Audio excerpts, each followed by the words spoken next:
How long have you had this now? Oh, I've had this about 5 years. I have a lot of headdresses at home.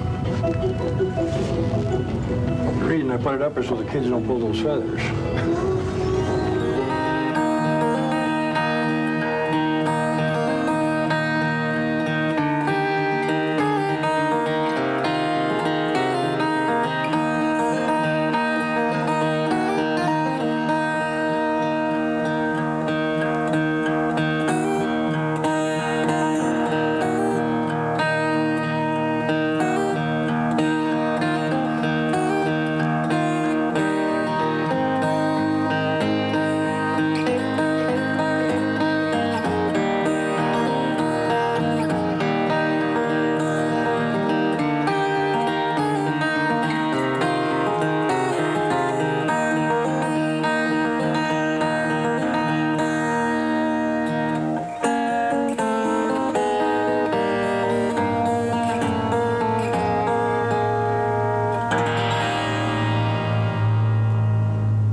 Evelyn Volker is director of the American Indian Center in St. Louis and one of the most prominent leaders in the fight for reburial.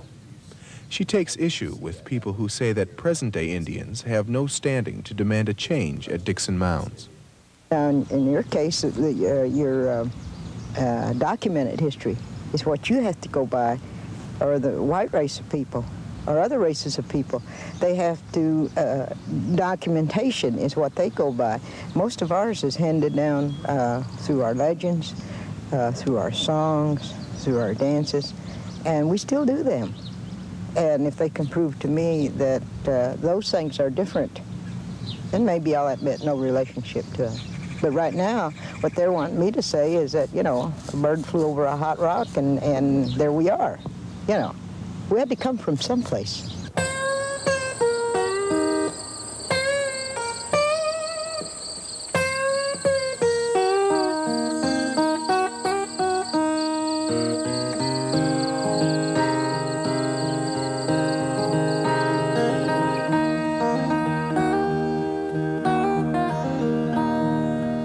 The burial site at Dickson Mounds was first discovered before the Civil War, but scientific excavations did not begin until the 1920s with Dr. Don Dickson.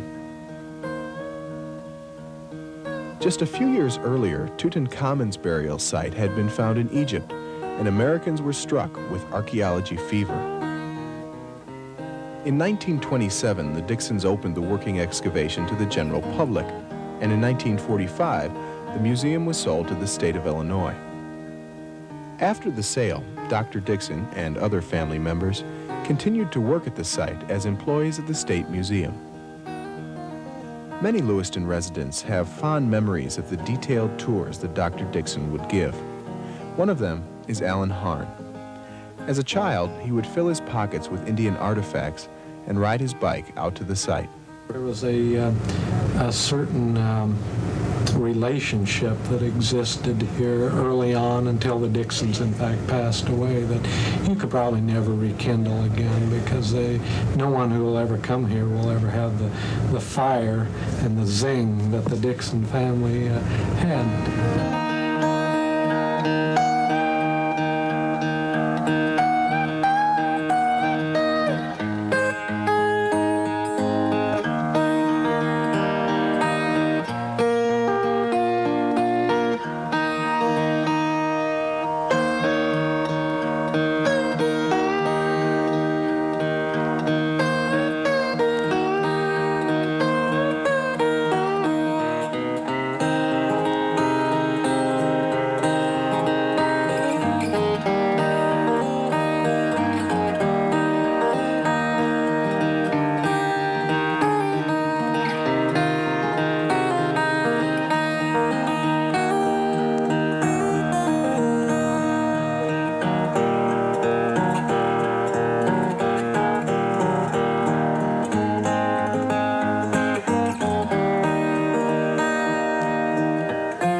this is my home, you know.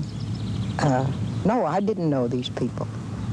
But in 500 years, will anybody remember Evelyn Boker walked through here when I'm just skeletal remain? People who have said, well, you know, I lived with this all my life. Why is it all of a sudden, you know, something bad? Well, it isn't all of a sudden something bad, and it wasn't something bad 65 years ago, and it may not even be something bad today from a lot of people's point of view. But we are talking about shifting perspectives and whose point of view is being given the most weight. A lot of the local controversy really hinges on people say, well, 90% of the people who live in this area think it should be open, whereas we don't care if 100% of the Indians in Oklahoma think it should be closed. We're in Illinois, this is in Illinois. So you have to think, you know, who does own Indian culture? An answer to that question was proposed by a group of Indian rights activists on April 6, 1991. Yeah, let's go in. Led by Michael Haney, a Seminole from Oklahoma, they had obtained permission to hold a purification rite inside the building. What took place, however, was a direct confrontation between two worldviews, one calling the remains sacred, the other scientific. State officials had been told to expect a solemn religious ceremony. They soon got much more than they had bargained for.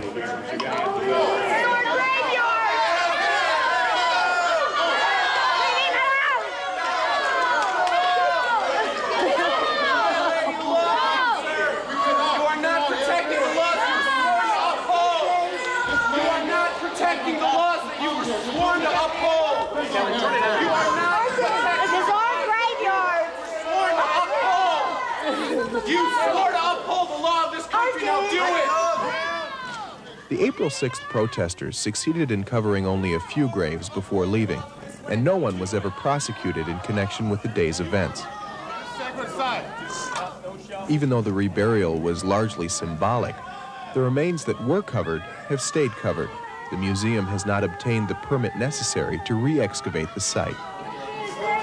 While some call this excavation a ghoulish display of sacred remains, it is also one of the few places in this part of the country where people can go to experience human history.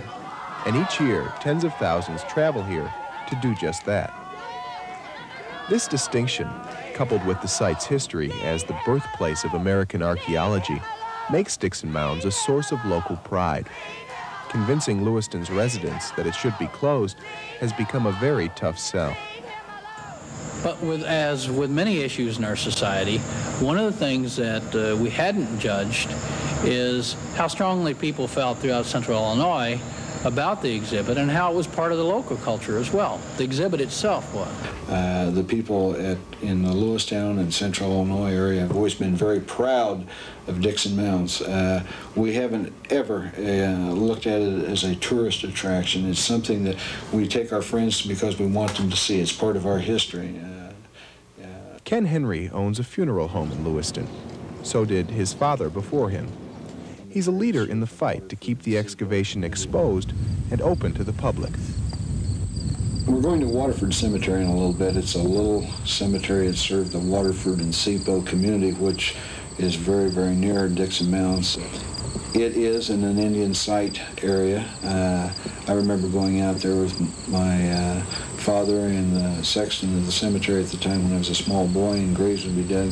There was never a grave that I can remember being dug there that some type of Indian artifact or an Indian burial remains was not uncovered or a partial burial.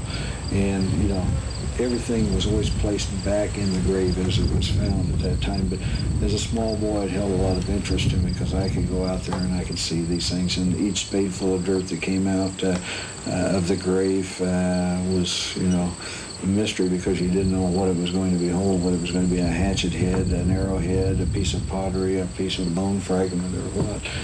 Every time I go to this cemetery, whether it be for a burial or sometimes I just go out and just to take in the view of the Illinois River bottom, it's just very moving to me. I think that's awful because in his life, in his vocation, okay, sure he makes a living at it, but ceremonially he puts people in the ground every day, you know, with the prayers and the ritual. And he doesn't set some aside to study later, you know. He puts them in the ground. And I can't understand, you know, it's beyond my comprehension why the man is so into not doing the human thing with the skeletal remains of those people we're descended from. I just can't see it.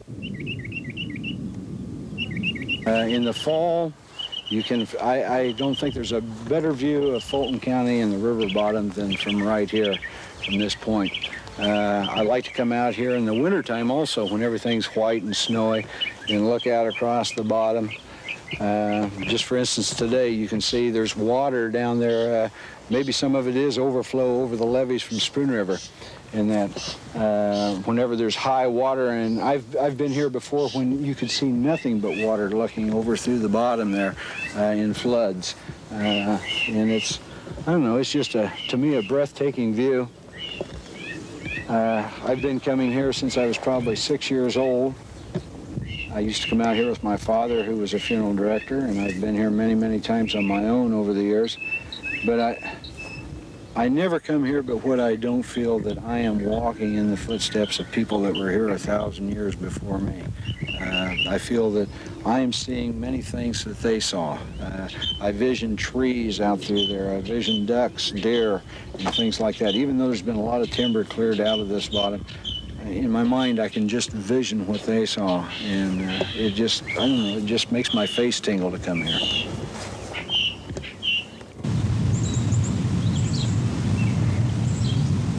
You have this hope, and you know, bitterness, anger, that's easy. But this hope that things will be different, things will be better, not in my lifetime, but in the lifetime of my grandchildren. It's such a fragile thing that you don't have time for anger. You don't have time really to be bitter, because you got to hold on to this very fragile thing called hope that change will happen. People will look within themselves and make things different, not only for the governing race of people or the conquering race, but all the other peoples that make up this beautiful country, and it is a beautiful country.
As an additional service of Channel 12, this program is available on VHS tape.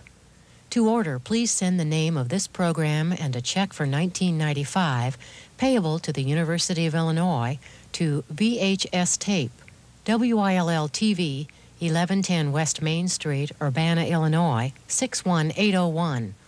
Please allow 2 to 4 weeks for delivery.